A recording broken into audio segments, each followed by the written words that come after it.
Nous les remercions pour nous avoir accordé encore cette opportunité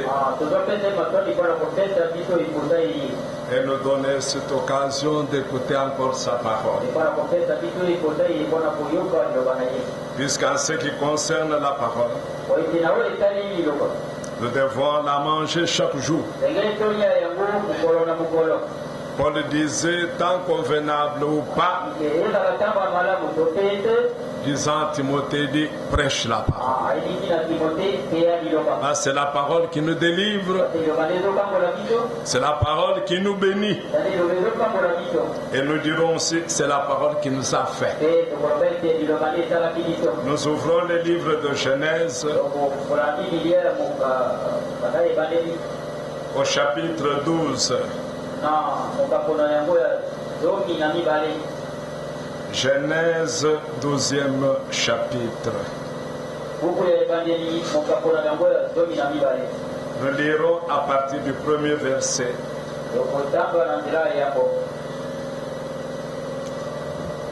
L'Éternel dit à Abraham, va-t'en de ton pays, de ta patrie et de la maison de ton père, dans le pays que je te montrerai. Je ferai de toi une grande nation et je te bénirai. Je rendrai ton nom grand et tu seras une source de bénédiction. Je bénirai ceux qui te béniront et je maudirai ceux qui te maudiront. Et toutes les familles de la terre seront bénies en toi. Dieu bénit, Seigneur du ciel et de la terre. Bénis cette parole que nous venons de considérer. Bénis ton peuple, loin ses oreilles. Et bénis mes lèvres pour ta gloire. Au nom du Seigneur Jésus-Christ, nous t'avons prié ainsi. Amen. Vous pouvez vous asseoir. Et une fois encore, que Dieu vous bénisse. Nous parlerons sur l'appel. L'appel. Quand vous rentrez toujours dans Genèse, Dieu a pu créer tout ce qu'il a pu faire. Et en définitive, il créa l'homme à son image. Et directement, Dieu a conclu une alliance avec l'homme. Voilà ce que vous devriez faire. Et voilà ce que vous ne devriez jamais faire. Mais l'homme qui avait fait l'alliance avec Dieu a brisé l'alliance avec son Créateur. Nous le savons tous. Nous pouvons bien dire que c'était le plan de Dieu. Comme nous l'avions entendu avec Benjamin. Dieu devait manifester ce qui était en lui. Mais Dieu n'a pas forcé l'homme à pécher. Amen. Mais Dieu avait quelque chose en lui qu'il voulait manifester. C'est pourquoi dans la création, quand il est arrivé à la formation de l'homme, il a formé l'homme, mais la femme était au sein de l'homme. Ainsi, il a dû sortir la femme après. Et la femme n'était pas dans la création originale. Et Dieu avait fait cela à dessein. Parce que quand vous lisez Genèse, la Bible affirme tout ce que Dieu avait fait était bon. Alors, Adam ne pouvait pas tomber dans le péché. Alors Dieu a prévu que ce soit la femme qui puisse tomber dans le péché. Parce qu'elle n'était pas dans la création originelle. C'est ainsi que le diable a vu le côté le plus fragile par lequel il devait entrer. Et le premier Adam, comme type de Christ, a suivi la femme dans le péché.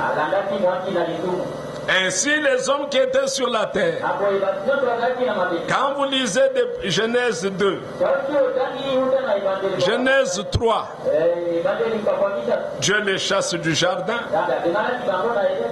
Après Genèse 4, ils ont commencé à se multiplier. Genèse 6, le péché est plein sur la terre entière. Parce que l'homme avait péché, tout ce qui venait de lui, tout ce qui était engendré par lui, tout ce qui était né de la femme, naissait dans le péché. Et notre nature, par naissance, nous sommes des pécheurs, privés de la gloire de Dieu. Il n'y a que l'enfer qui pouvait nous attendre. Mais la Bible enseigne, Dieu est amour. Mais pendant que les hommes se sont multipliés, Genèse 6, Dieu envoie Noé. Noé avec un message. Noé devait construire l'arche. Donc Dieu était en train de chercher sur la terre un homme qui pouvait être sincère et honnête. Mais n'oubliez pas une chose. Lorsque Dieu a créé les cieux et la terre, les fils de Dieu étaient déjà là. Mais ils n'étaient pas encore manifestés. Ils étaient déjà là. C'est pourquoi vous verrez que quand Dieu a cherché un homme qui pouvait être honnête, qui pouvait être sincère, qui pouvait être obéissant, qui pouvait croire en lui, sur la terre entière après le déluge, quand les hommes se sont encore multipliés, Dieu a vu Abraham. Est-ce que vous suivez bien? Dieu a vu Abraham. Et Paul dit, Abraham a été appelé selon les desseins, selon la préscience, selon la prédestination. Dieu ne peut pas prédestiner quelqu'un tant que la personne n'existe pas. Dans les attributs de Dieu, même toi qui es assis ce matin, tu étais déjà là. Mais c'est seulement maintenant que tu as été manifesté, qu'on peut te voir, qu'on peut te toucher, répondant au nom de tel ou tel autre. Est-ce que vous suivez bien? Alors Dieu, dans sa préscience, si nous prenons Romains 9,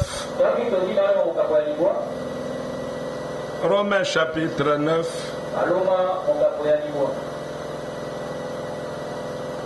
l'apôtre Paul dit ceci.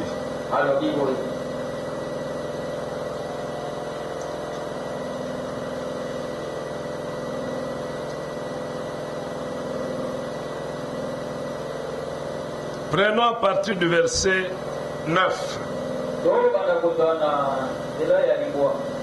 Voici en effet la parole de la promesse.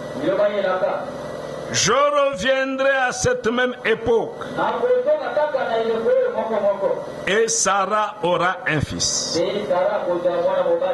Et de plus, il en fut ainsi de Rebecca, qui conçut seulement d'Isaac notre père, car les enfants n'étaient pas encore nés Il n'avait fait ni bien ni mal, afin que le dessein d'élection de Dieu subsiste, sans dépendre des œuvres, et par la seule volonté de celui qui appelle. Quand il fut dit à Rebecca, l'aîné sera assujetti au plus jeune, selon qu'il est écrit, j'ai aimé Jacob et j'ai haï Ésaü. Voilà que les deux enfants n'étaient pas encore nés. Mais pour que le dessein d'élection subsiste, donc Dieu avait déjà vu entre les deux enfants qui seraient obéissants et qui ne le seraient pas, qui sera l'héritier, qui aura le droit de naître et qui ne l'aura pas. Ainsi, Dieu appelle chacun de nous par le dessein d'élection.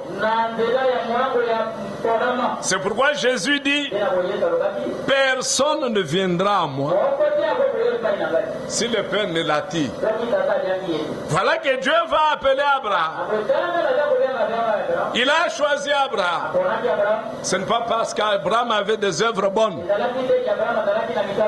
Abraham était païen comme tous les autres. Abraham était un Irakien. C'est dans cette plaine-là, dans ce désert-là, qu'il vivait avec son père. Et c'est de là que Dieu l'a appelé. Mais quand il avait placé Adam dans le jardin, il dit, voilà ce que tu vas faire et voilà ce que tu ne peux pas faire. Et les jours où tu en mangeras, tu mourras certainement. Mais quand il appelle Abraham, lisez bien. Quand il appelle Abraham, nous sommes là dans Genèse 12. Genèse chapitre 12, là où nous étions.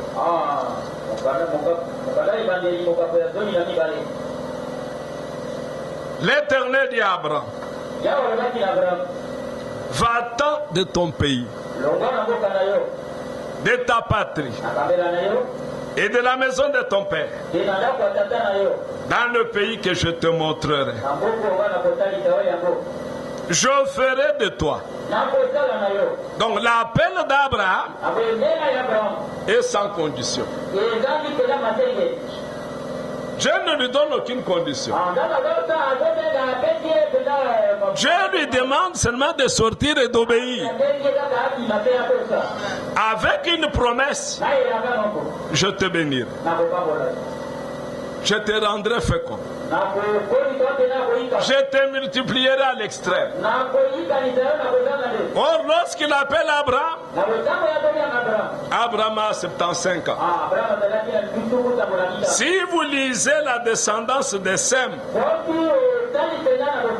dans les chapitres qui précèdent, vous observerez tous ses ancêtres. Ils avaient des enfants à l'âge de 29 ans, tantôt à l'âge de 35 ans.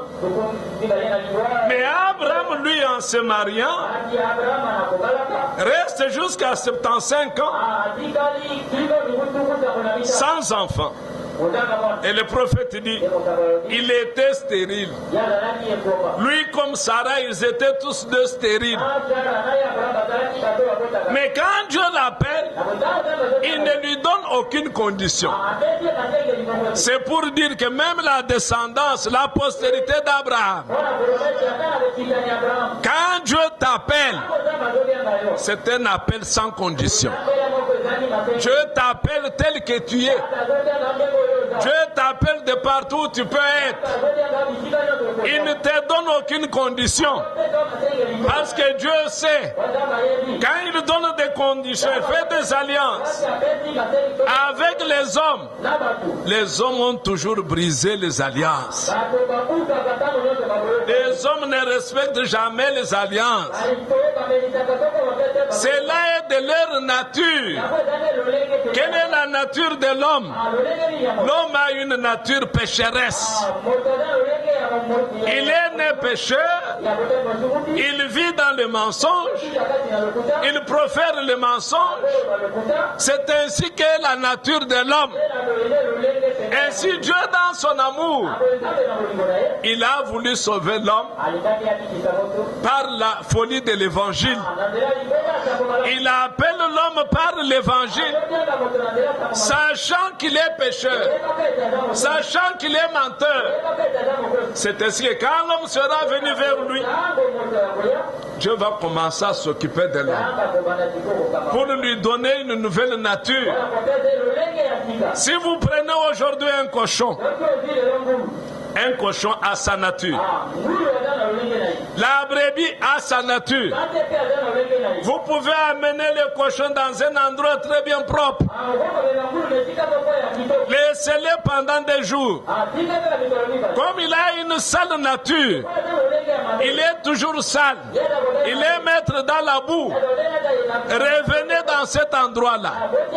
Vous verrez ce qu'il va faire de cet endroit-là.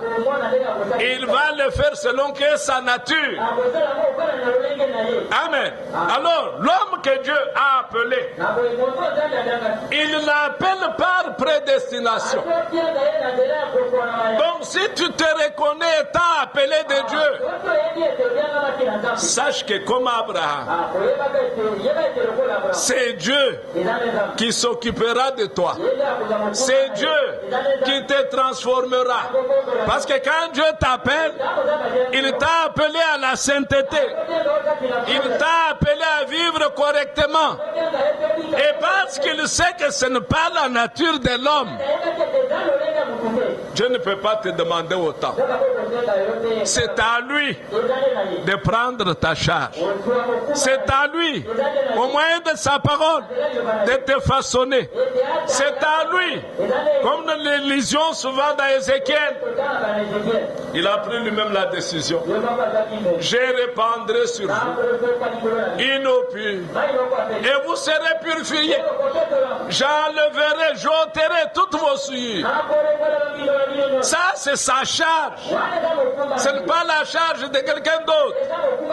Tu peux être bien éduqué, bien élevé. Tu n'as jamais insulté. Mais tant que tu n'as pas cru au Seigneur, tu demeures pécheur. Tu demeures loin de Dieu. Dans Genèse, toujours chapitre 14, je crois, Abraham qui avait commencé à marcher avec Dieu, Abraham qui avait reçu les promesses de Dieu, à un certain moment, je crois que c'est au chapitre 15,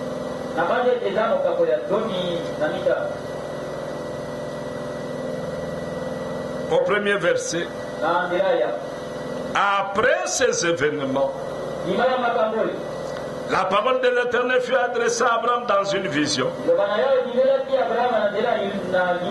Et il dit, Abraham, ne crains point, je suis ton bouclier et ta récompense sera très grande. Abraham répondit, Seigneur l'Éternel, que me donneras-tu? Je m'en vais sans enfant. Et l'héritier de ma maison, c'est Eliezer de Damas. Au verset 7, l'Éternel lui dit encore, je suis l'Éternel qui t'ai fait sortir d'Ur en Chaldée pour te donner en possession ce pays. Abraham répondit, Seigneur éternel, à quoi connaîtrai-je que je le posséderai? Et l'Éternel lui dit, prends une génisse de 3 ans, une chèvre de 3 ans, un bélier de 3 ans, une tourterelle et une jeune colombe. Abraham prit tous ces animaux, les coupa par les milieux et mit chaque morceau l'un vis-à-vis de l'autre, mais il ne partagea point les oiseaux. Les oiseaux de proie s'abattirent sur les cadavres. Et Abraham les chassa. Au coucher du soleil, un profond sommeil tomba sur Abraham. Et voici une frayeur et une grande obscurité vint l'assaillir. Et l'Éternel dit à Abraham, sache que tes descendants seront étrangers dans un pays qui ne sera point à eux. Ils y seront asservis et on les opprimera pendant 400 ans. Quand Dieu montre à Abraham ce qu'il devait faire, il montre d'abord que tous les hommes sont des pécheurs. Tous les hommes méritent la mort. Parce que la Bible dit, le salaire du péché, c'est la mort. Maintenant, lorsque nous naissons dans le péché, quelle en sera la finalité? C'est la mort. Mais pour que ces hommes puissent vivre, j'offrirai un sacrifice. Amen. J'offrirai un sacrifice. Il lui a montré l'enfer, il lui a montré le séjour des morts, et il nous montre en séparant les génisses que l'alliance changera. La loi sera changée en grâce. Mais il n'a pas séparé les oiseaux. Pourquoi? Les oiseaux typifient la guérison divine. La guérison divine qui était dans l'ancienne alliance, c'est la même guérison divine qui est dans la nouvelle alliance. La même guérison divine qu'ils ont expérimentée là avant nous. Aujourd'hui, Dieu demeure le même. Il accorde aux élus la même guérison. Mais observez une chose. C'est le départ d'abord qui compte. Quel était le bon départ d'Abraham? Quand Dieu l'a appelé, Abraham n'a pas discuté avec Dieu. Il a seulement obéi. Et il est sorti. Dieu, quand il appelle quelqu'un, la première des choses que Dieu lui-même fait, il le sépare du monde dans lequel il était. Il le fait sortir de là où il vivait.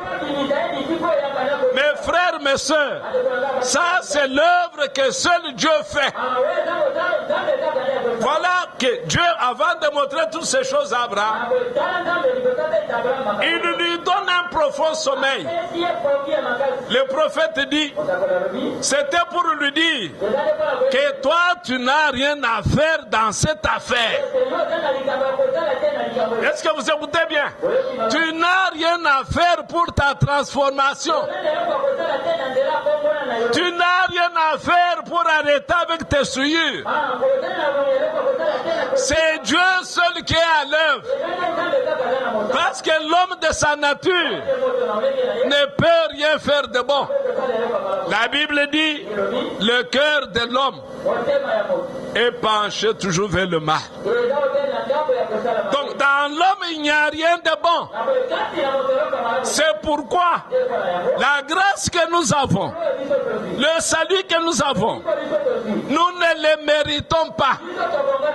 Celui qui mérite ce salut, celui qui mérite cette grâce, c'est seulement le Seigneur Jésus, qui lui a donné de son sang pour notre rachat. Ainsi, lorsque nous acceptons l'évangile qui nous est proposé, mes frères, mes sœurs, nous devrions nous attendre à une chose. À quoi? Que celui qui nous a appelés fasse à moi, fasse en toi l'œuvre qu'il s'est décidé de faire. Ne venons pas avec la prétention que moi je peux. Non, venons sachant que nous sommes incapables, mais il y a quelqu'un qui va me transformer. Il y a quelqu'un qui va me donner une nouvelle nature. Il y a quelqu'un qui me donnera une nouvelle vie. Parce que de tous les hommes de l'Ancien Testament, bien-aimés frères et sœurs, nous ne pouvons pas dire aujourd'hui que nous ne vivons mieux la parole qu'eux. Non, non. Nous, ce que nous vivons aujourd'hui, c'est la grâce. Mais quelle grâce? Une grâce imméritée. Donc, quand nous venons à Christ, venons sachant que je suis pécheur. Je suis venu à toi afin que toi tu accomplisses en moi ce que tu as décidé de faire. Amen. Donc, nous n'avons rien à faire en ce qui concerne notre salut. Notre salut, il y a un seul qui s'occupe de notre salut. Il y a un seul qui s'occupe de notre transformation. C'est le Seigneur Jésus-Christ. Alors quand nous venons à lui, sachant que je t'ai perdu, sachant que je méritais l'enfer, sachant que je méritais la mort, alors nous allons prendre à grand prix le salut qui nous est offert gratuitement, parce que de nous-mêmes nous sommes incapables. Voilà qu'Abraham, Dieu l'appelle sans condition, mais Dieu dit: je te bénirai, je te bénirai, pas seulement toi Abraham, mais je bénirai aussi ta postérité. Mais la postérité d'Abraham, elle est double. Il y a d'abord la postérité naturelle. Nous voyons comment Dieu a béni Isaac. Amen.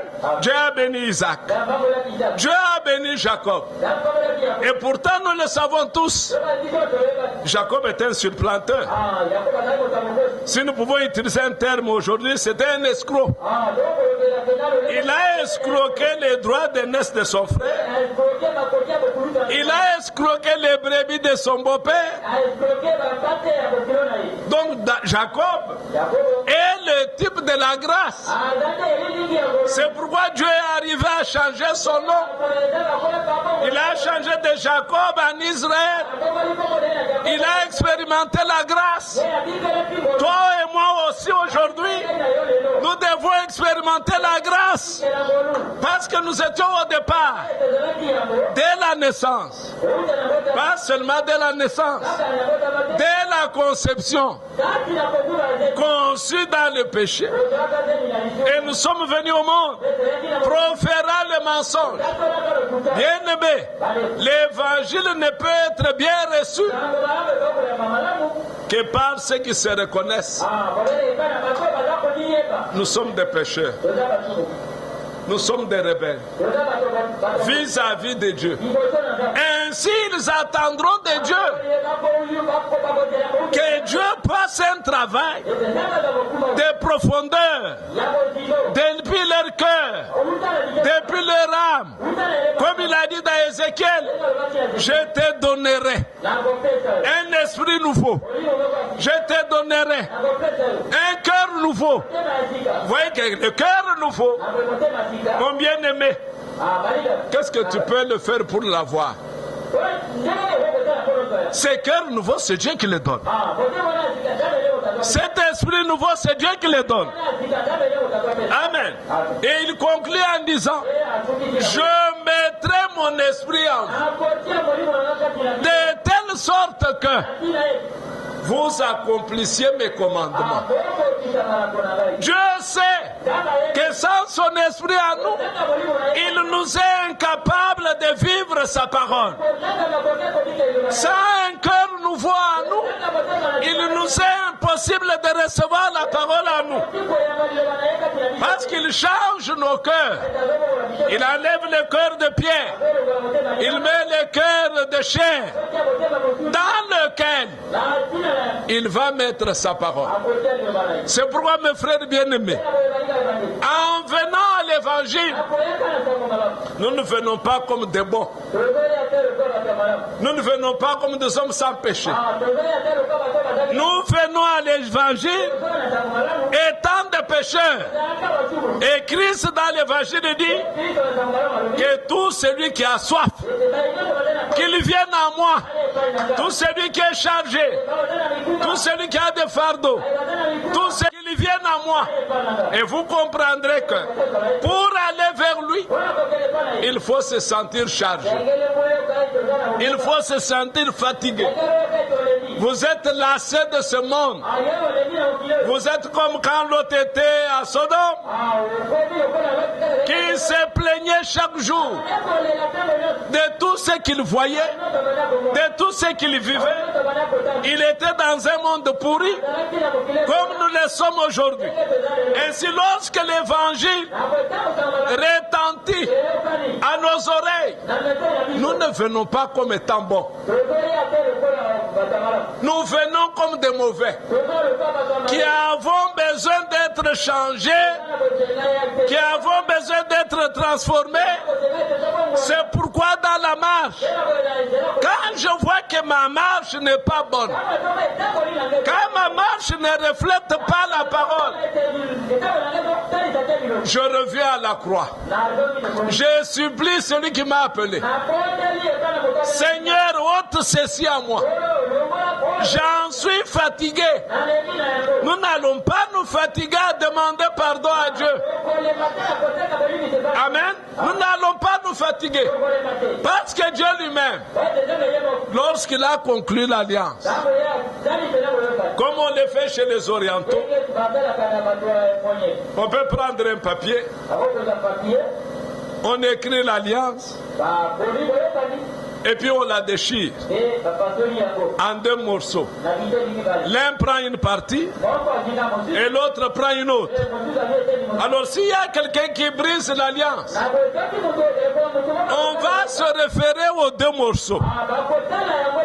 On va les mettre ensemble pour voir qu'est-ce que l'alliance disait. Maintenant regardez ce que Dieu a fait. Au bois du Calvaire, là même où Abraham avait amené Isaac. Est-ce que vous le savez? Là où Abraham avait amené Isaac, c'est là où Christ va se retrouver avec la croix. Au même endroit. Mais Dieu avait épargné Isaac, mais il n'a pas épargné Christ. Pourquoi n'a-t-il pas épargné Christ? Il devait frapper Christ à cause de toi, à cause de moi. Amen. Afin de donner le salut qu'il avait préparé, le rachat qu'il avait préparé pour ses enfants. Regardez mes frères, il a promis la bénédiction à Abraham. Si vous lisez toute la vie d'Abraham, tout son pèlerinage, Abraham allait en bénédiction, de bénédiction en bénédiction. Et Dieu dit à Abraham, tu finiras avec une heureuse vieillesse. Après cette heureuse vieillesse, tu iras te reposer avec tes pères. Donc, tout ce que Dieu avait promis à Abraham, Abraham l'a vu, Abraham l'a expérimenté. Amen. Il en est de même à la postérité spirituelle comme naturelle d'Abraham. La même promesse qui avait été faite à Abraham a été faite à Isaac.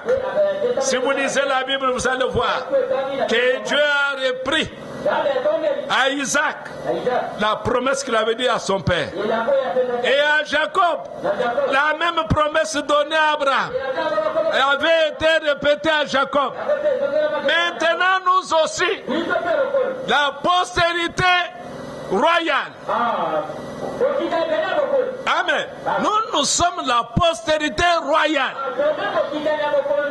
C'est par Christ que nous devenons fils d'Abraham.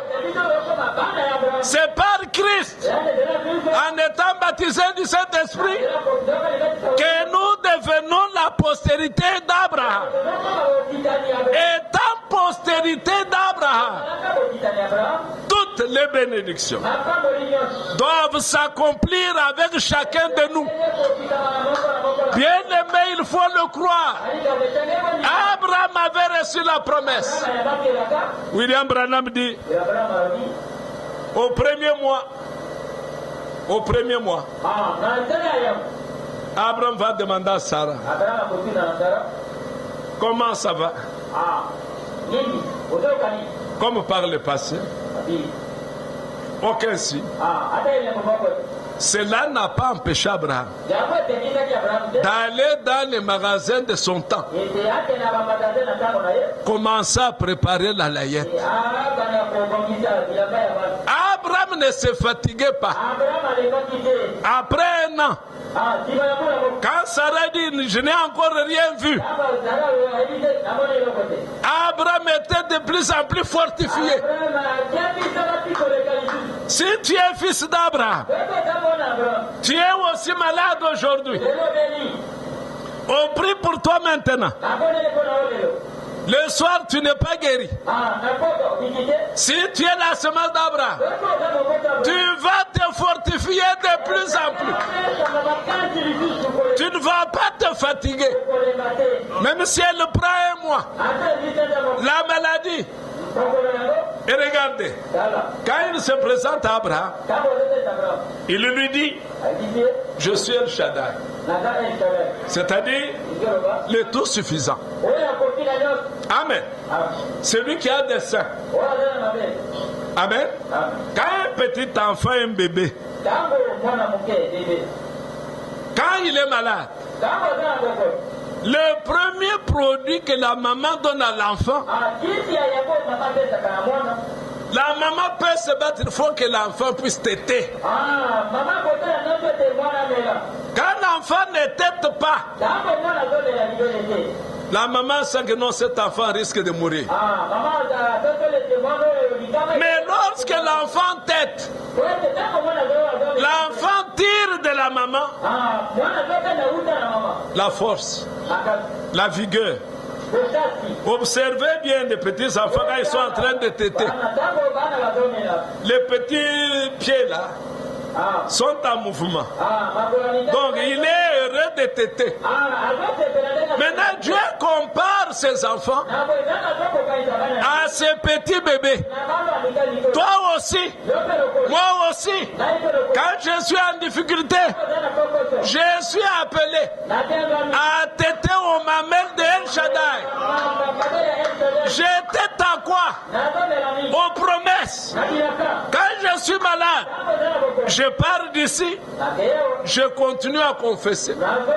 Je suis l'Éternel qui vous guérit de toutes vos maladies, même si la fièvre monte, même si la situation se présente dégradante, je continue à croire. Je continue à croire que ce que Dieu a dit ici doit s'accomplir avec moi. Amen. Continuez à croire. C'est pourquoi l'Écriture dit, Abraham n'a pas considéré le temps. Il n'a pas considéré ce que les hommes pouvaient dire. Il n'a pas considéré ce que les médecins pouvaient dire. Alors pour nous aujourd'hui, ceux qui ont été appelés, parce que si nous sommes appelés, nous ne sommes pas l'élection. Amen. Mais regardez, quand est-ce que l'élection vient? L'élection vient après la connaissance de Dieu. Dieu qui est omniscient, t'a connu avant la fondation du monde. Dieu qui est omniscient sait que toi tu es croyant de la parole. Avant même que tu ne sois venu au monde. Est-ce que vous vous souvenez bien? Avant même que tu ne sois venu au monde, Dieu savait, celui-ci va croire à la parole. Celui-ci va croire à moi. C'est après avoir vu cela qu'il va t'élire. Après qu'il t'ait élu, tu es un élu. Tu peux être dans la ville de de Kinshasa, te promenant par-ci par-là, Dieu attend les jours où il va t'appeler. C'est pourquoi Romain dit, tout ce qu'il a connu d'avance. Donc, si tu es appelé, si réellement tu te sens appelé, sache que tu as été élu par prédestination, par préscience. C'est pour dire que la bénédiction est derrière toi. Toi, tu ne suis pas les bénédictions, mais les bénédictions vont te suivre. Amen. Alors, quand tu tombes malade, tu dois t'aider au mamel d'El Shaddai. Par ce meurtrissure, nous avons été guéris. C'est ça ta confession. Toi, tu ne dois pas confesser comme les médecins le disent. Avec cette maladie, jusqu'à ta mort. Non. C'est contraire à ce que Dieu a dit. Amen. Moi, un médecin qui ne cesse de me répéter cela, je ne rentrerai plus jamais dans son cabinet. Même si on dit qu'il est grand spécialiste, je n'irai jamais dans son cabinet. Parce qu'il confesse le contraire de ce que Dieu a dit. Il confesse le contraire de ce que mon Dieu a dit. Il confesse le mensonge. Bien-aimé, l'Écriture dit, je suis l'Éternel qui vous guérit de toutes vos maladies. Pendant toute la marche d'Abraham, et il a expérimenté cela. Sa femme qui était stérile, lui-même qui était stérile, quand Dieu a prononcé la parole sur lui, observez bien, avant cela, Sarah n'avait jamais donné une femme à Abraham. Mais quand la promesse est venue, Abraham avait déjà rajeuni. Mais restait le problème que Sarah elle aussi soit rajeunie. Parce que si Abraham n'était pas rajeuni, Ismaël ne viendrait pas au monde. Est-ce que vous savez bien? Ismaël ne viendrait pas. Le prophète montre qu'Abraham lui-même a été rajeuni. Ensuite, sa femme fut elle aussi rajeunie. C'est ainsi qu'Isaac est venu au monde. La chose lui avait déjà été promise. Mon frère, ma soeur, la guérison t'est promise. Amen. La guérison t'est promise. Elle est à toi. Donc, confesse la guérison chaque fois que tu es malade et expérimente la guérison. Elle est à toi. Un mois est passé. Elle n'a pas vu la guérison. Au deuxième mois, elle n'a pas vu la guérison. Mais qu'est-ce que la personne était en train de dire? Je suis guéri. Je ne parle pas de l'aveugle, mais je parle ici d'une dame. Elle dit, je suis guéri. Les membres de sa famille sont venus. Tu ne vois pas que tu fais même la honte du christianisme? Mieux vaudrait que tu te taises. Au lieu de continuer à dire chaque jour que je suis guéri. Maintenant, lui va répondre à son frère. Cet homme qui m'a parlé ne connaissait pas mon nom. Je ne l'ai jamais rencontré. Il a donné mon nom. Il a donné mon adresse. Il a donné la maladie dont je souffrais. Et il a fini par dire, ainsi dit le Seigneur, tu es guéri.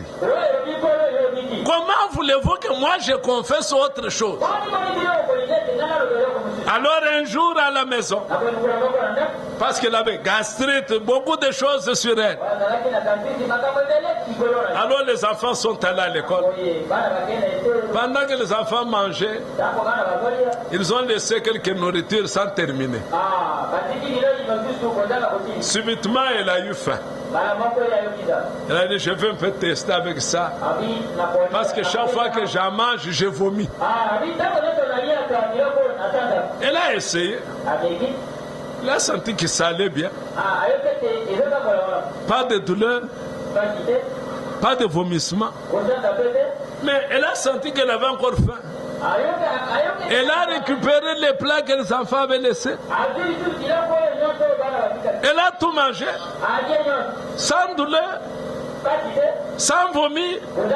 Alors, elle s'est dit, mais il y avait encore une autre femme qui avait un cloître dans le quartier. Elle aussi, le prophète avait dit, ainsi dit le Seigneur, tu es guéri. Elle a été emportée par la joie. Maintenant, elle courait vers cet autre. Quand elle arrive à la parcelle de l'autre, elle entend que dans la maison, il y avait quelqu'un qui criait à tue-tête. Elle se posait des questions, mais qu'est-ce qui lui arrive? Quand elle entre, l'autre l'accueille.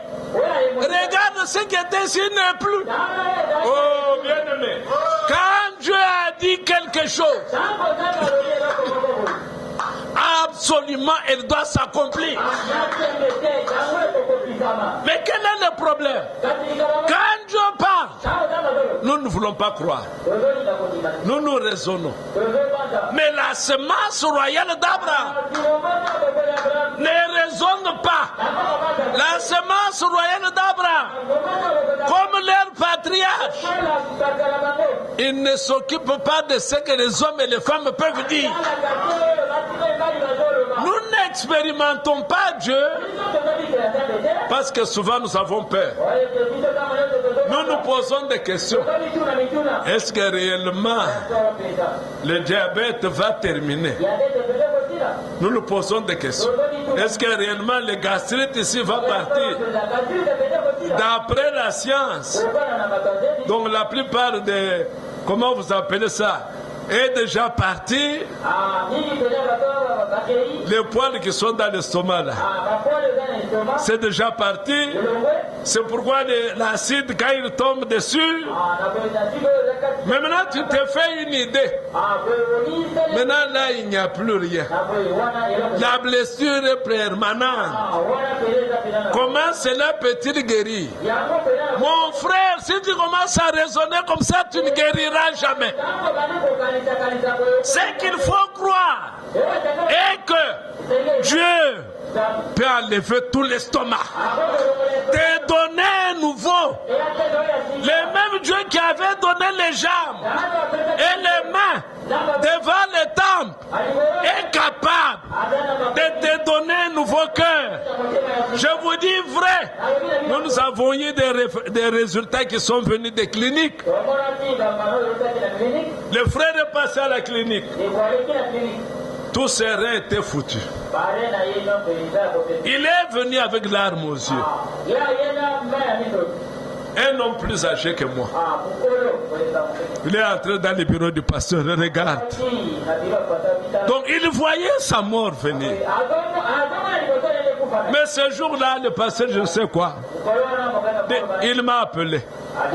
Alors que j'avais une brochure. Quand il m'a posé le cas, il dit, frère, je venais de lire le prophète. Il dit, Dieu a de nouveaux estomacs. Dieu a de nouveaux membres.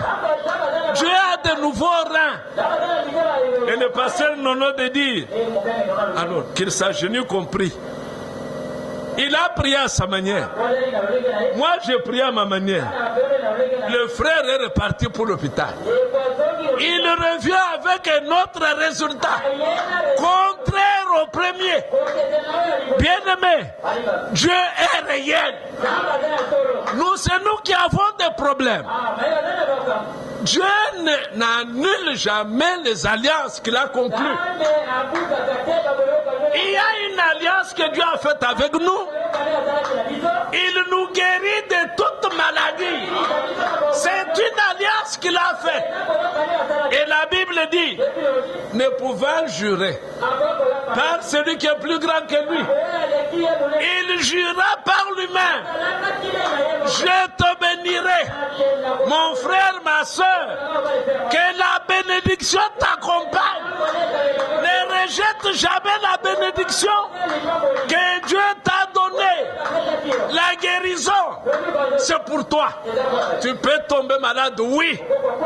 Mais sache que la guérison est là. Tu peux la prendre aujourd'hui et aller avec.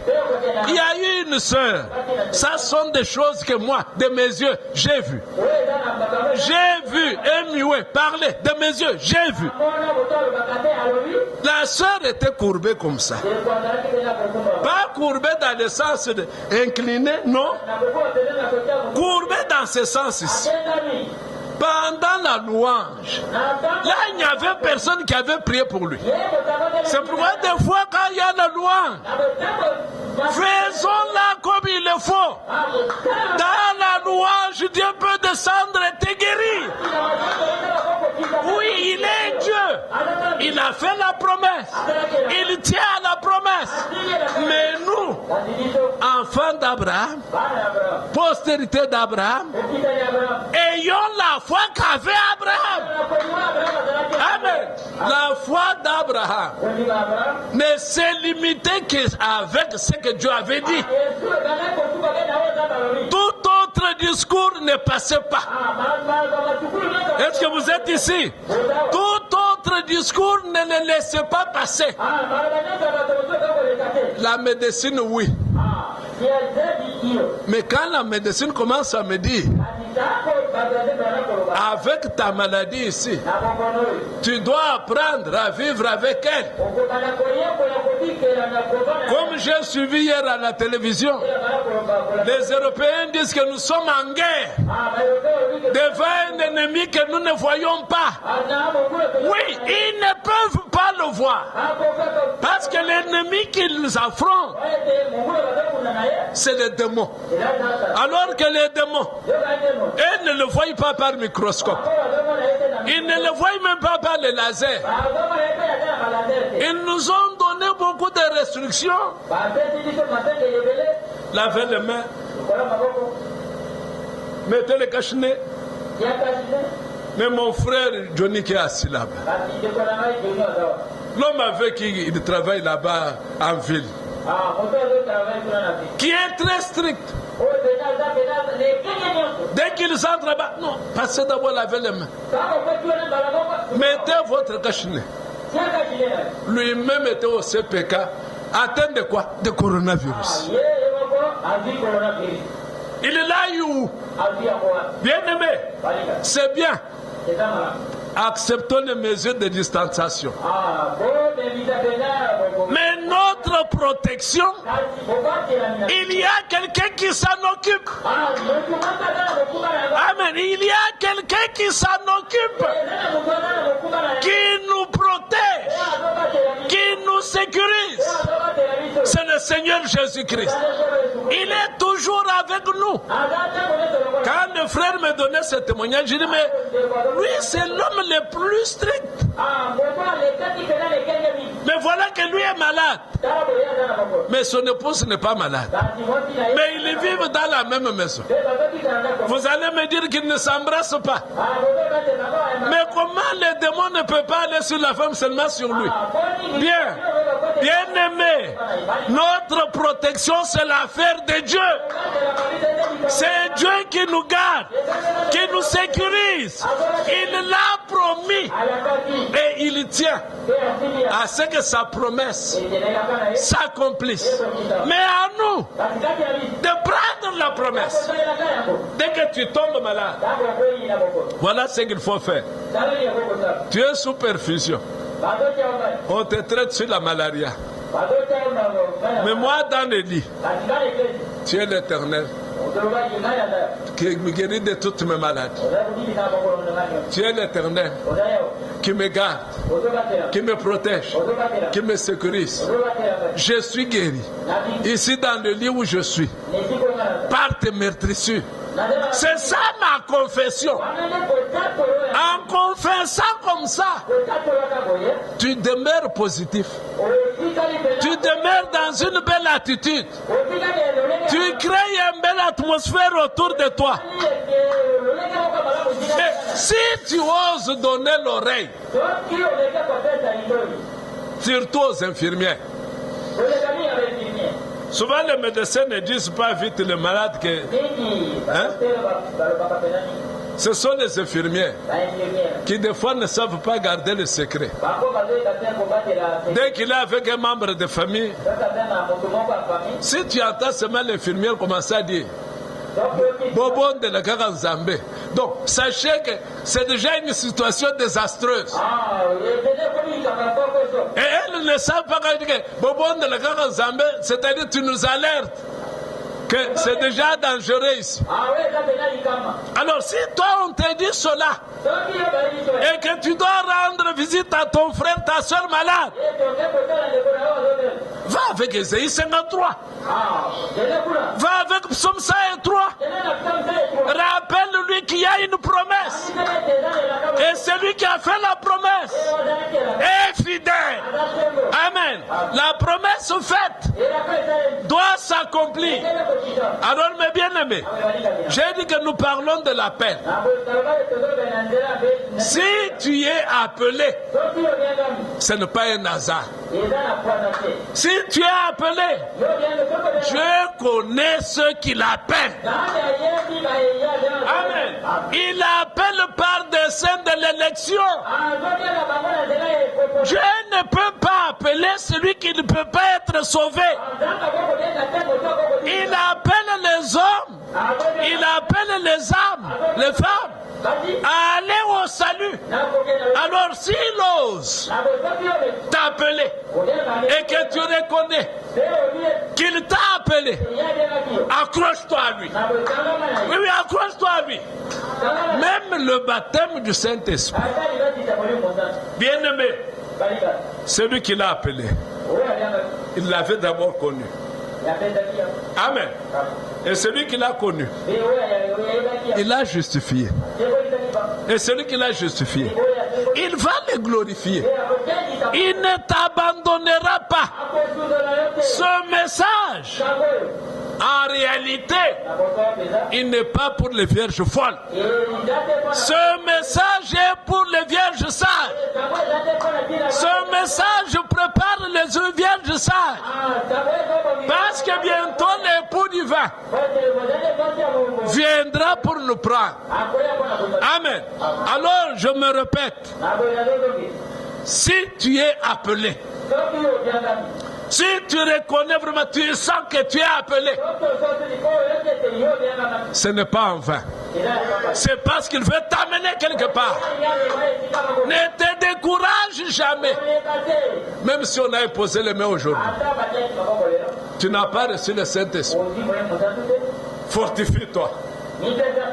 Dis-toi, peut-être il y a un petit rien en moi qui n'est pas en ordre. Seigneur, ce qui a fait qu'aujourd'hui tu ne me le donnes pas, ôte-le.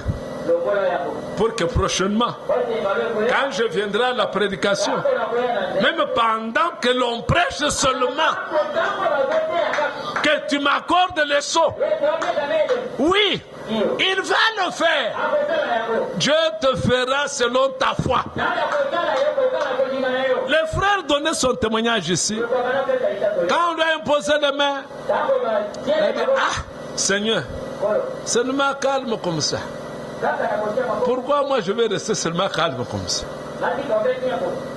Mais et pourtant les pierres et les autres. Il a dit, il y avait des signes qui suivaient. Mais vous devez savoir une chose. Dans la rédaction de la Bible, quand on reprenait certains événements, on n'a pas dit le même jour ou quelques jours après. Ça, on n'a pas détaillé. Mais lui, c'est dit, Seigneur, moi, j'ai désiré une expérience comme celle qu'ont vécu les autres. Dieu la lui a accordée. Moi, je connais encore une sœur. Elle est médecin. Elle, baptême du Saint-Esprit sans sensation. Moi, Seigneur, pas ça. Un jour, lors de la prière, l'assemblée n'avait pas le pavement comme nous l'avons ici. La sœur a roulé dans le sable. Quand elle s'est tranquillisée et calmée, je lui ai posé la question. C'est ce que tu voulais. Donc, le sable dans les cheveux, le sable dans les habits. C'est ce que tu voulais. Voilà, Dieu t'a accordé selon ta foi. Amen. Il n'est pas dit que toute l'assemblée, baptême du Saint-Esprit sans sensation, sans émotion. Non, on n'a pas dit ça. Mais la révélation aujourd'hui est que quelqu'un peut être baptisé du Saint-Esprit et rester calme, sans émotion, sans frisson, sans crier, mais scellé dans l'âme. Amen. Alors, mes bien-aimés, en tant qu'appelé, je parle seulement de l'appel. Pas celui qui appelle. Il n'y a qu'un seul qui appelle. Amen. C'est Dieu seul qui appelle. Jésus se réservait même ce droit-là. Personne ne peut venir à moi si le Père ne l'attire. C'est pourquoi le prophète a dit, personne ne peut chercher Dieu. C'est Dieu qui nous cherche. Amen. Et si Dieu t'a cherché et il t'a trouvé, il t'a appelé, tu es maintenant là, mais tu dois t'attendre à expérimenter toutes les promesses de cet âge. Tu dois les expérimenter. Ne te décourage jamais. Tu vois l'autre, à peine même qu'il est venu, on le baptise, commence à donner des messages. Toi, tu te dis, mais moi, depuis que le surnaturel tabernacle est là, je suis là. Comment cela ne m'arrive pas? Ne pense jamais comme ça. Demeure positif. C'est lui qui t'a appelé au jour marqué. Parce que maintenant, c'est lui qui te taille. Aujourd'hui, c'est lui qui te lave. C'est pourquoi un appelé, quand la parole vient, il reçoit seulement la parole dans l'âme. Il reçoit seulement la parole. En recevant la parole, toutes les souillures partent. La vie change. Notre vie est modélée. Et quand Dieu voit que tout est en ordre, amen, qu'on impose les mains, qu'on n'impose pas les mains, ces jours-là, tu seras scellé. Alors, soyons comme Abraham. Plus les années passaient, plus il était fort. Oui, oui. Plus il était fort, plus il comprenait que Dieu va faire quelque chose. Amen. Tu peux être malade aujourd'hui. On a prié pour toi. Mais tu constates que la maladie est toujours là. Mais il y a un jour où le miracle sera plus grand. Parce que le jour où toi tu témoigneras, tu amèneras beaucoup à croire que Dieu est présent. Amen. Ne nous décourageons jamais. Tu n'as pas eu d'enfant. Tu n'en as jamais eu. T'es ton mamelle d'El Shaddai. T'es ton mamelle d'El Shaddai. Continue à croire. Le miracle sera plus grand. D'ailleurs, il n'y a personne parmi nous qui n'a pas mis au monde qui a atteint l'âge de 60 ans. Mais Sarah est allée jusqu'à 90 ans. Le témoignage était plus grand qu'une femme qui est entrée dans le mariage il y a 2 ans. Les membres des familles sont toujours pressés Mais depuis que tu es parti, qu'est-ce qui ne va pas? Sont pressés de voir l'enfant. Ils t'amènent dans des raisonnements, dans des recherches. Mais sois calme. Si tu es appelé, c'est lui qui t'a appelé, c'est lui qui a fait la promesse, est fidèle, il le fera, il ne peut pas mentir. Toi, crois toujours. Le matin, je crois à la promesse. À midi, je crois à la promesse. Le soir, je crois à la promesse. Je me réveille la nuit, je crois à la promesse. Tu es éternel, tu es celui qui guérit toute maladie. Reste là. Reste là. Celui qui a fait la promesse, il viendra. Il accomplira cela. De la même manière qu'il a appelé Abraham, sans condition.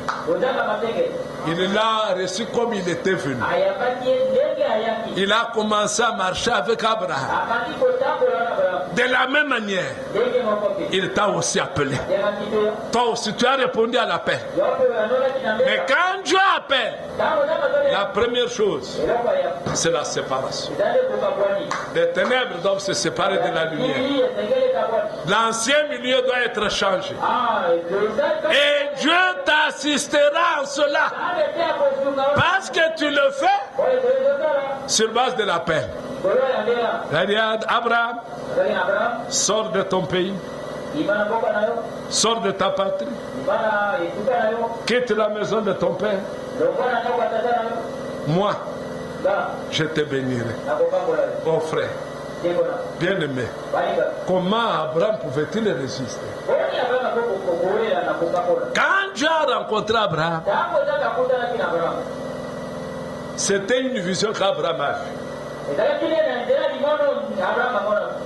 Toi aussi, l'évangile peut t'apporter qui secoue ton cœur, qui secoue ton âme. Tu te dis toi-même, mais c'était toujours cette vie ou c'est quelque chose d'autre. Tu as rencontré le Seigneur. Dieu s'est révélé à toi. Pas de la même manière qu'Abraham, mais le même Dieu d'Abraham s'est fait connaître à toi. C'est ce qui te donne la force de pouvoir marcher. Amen. Tu ne comprendras plus rien. Tu seras différent à la maison. Tu ne seras plus ce que tu étais. William Branham donne son témoignage, il dit, même sa mère lui a dit, tu es devenu bizarre. Et pour finir, son papa l'a chassé de la maison. Oui, oui. Avec ton comportement, si tu ne peux plus rester sur. Et Branham est parti. Bien-aimé, quand Dieu fera quelque chose, le monde lui-même va te vomir. Même si toi tu ne veux pas partir, le monde fera tout pour que tu partes. Dieu assistera le monde. Non, non. Fraudons ici. Toi tu dis non. Bon, ils allaient gagner même $1000, ils te laissent. Un mois après, fraudons ici. Chacun devait avoir $5000. Tu résistes, il perd. Vous ne voyez pas qu'il faut. Toi qui es de ressources naïtes. Vous comprenez? Ton tambour de ressources naïtes. Il nous fait perdre tout. Il exagère. Non, non, non, non, il exagère. Il pense quoi? Que Dieu ne le connaît que lui. Finalement, un jour, ils vont te chasser. Quand nous faisons nos affaires, ne viens pas. Est-ce que vous savez bien? Là, Dieu est déterminé à te séparer. Et il va te séparer. Dès que Dieu t'appelle, la chose suivante, c'est la séparation. Tant que tu n'es pas séparé, soit l'appel n'a pas encore eu son effet, ou soit tu n'as pas été appelé. Quand tu es appelé, la suite des événements, c'est la séparation. Que Dieu vous bénisse.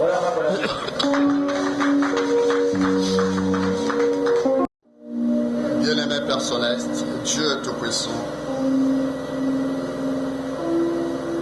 te disons merci, Seigneur. Parce que dès le commencement de la création, alors que tu appelais toutes choses à l'existence, Seigneur, tu as dit, tu as séparé la lumière avec les ténèbres. Seigneur Jésus, et c'est ce que tu fais dans la rédemption dans chaque personne que tu appelles.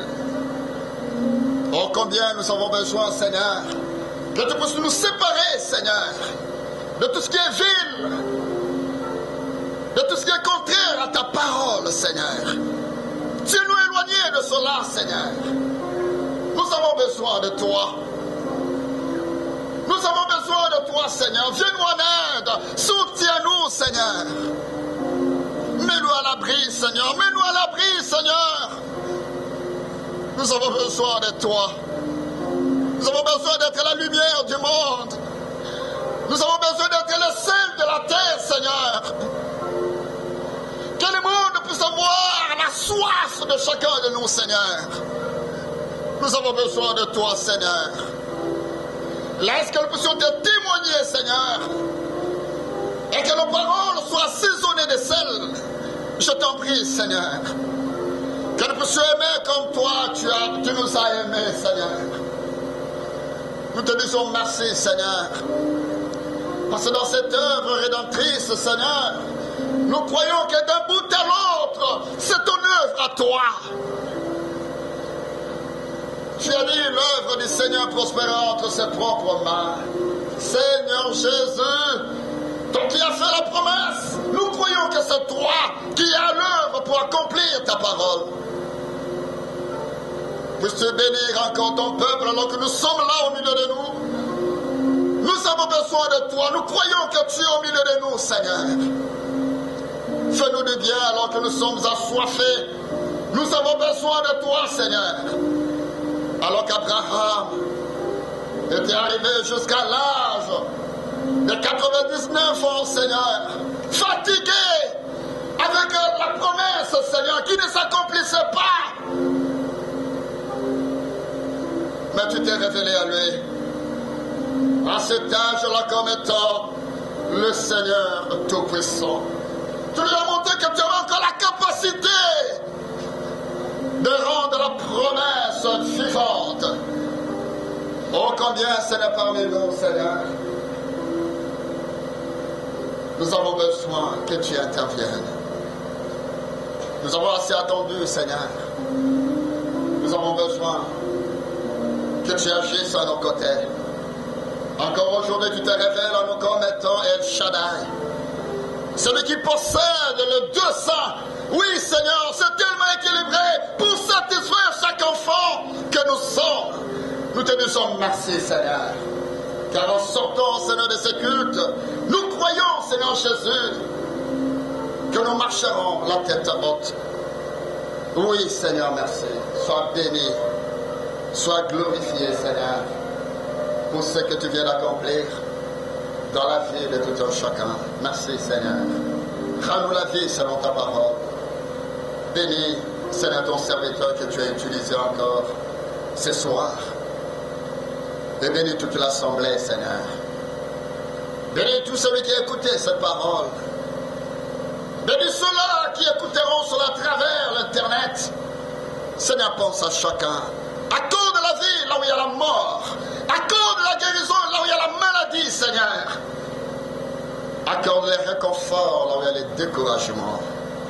Accorde, Seigneur, les saluts là où il y a le péché. Nous avons besoin de toi. Ta main qui n'est pas courte pour agir. Laisse que cela s'étende, Seigneur, jusque dans les cœurs de celui qui a soif, qui a la foi de te voir agir. Seigneur, interviens. Interviens, Seigneur. Que l'honneur te revienne. Que la gloire te revienne. Bénis, Seigneur, notre retour.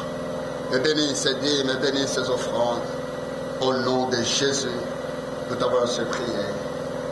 Amen. Que Dieu vous bénisse.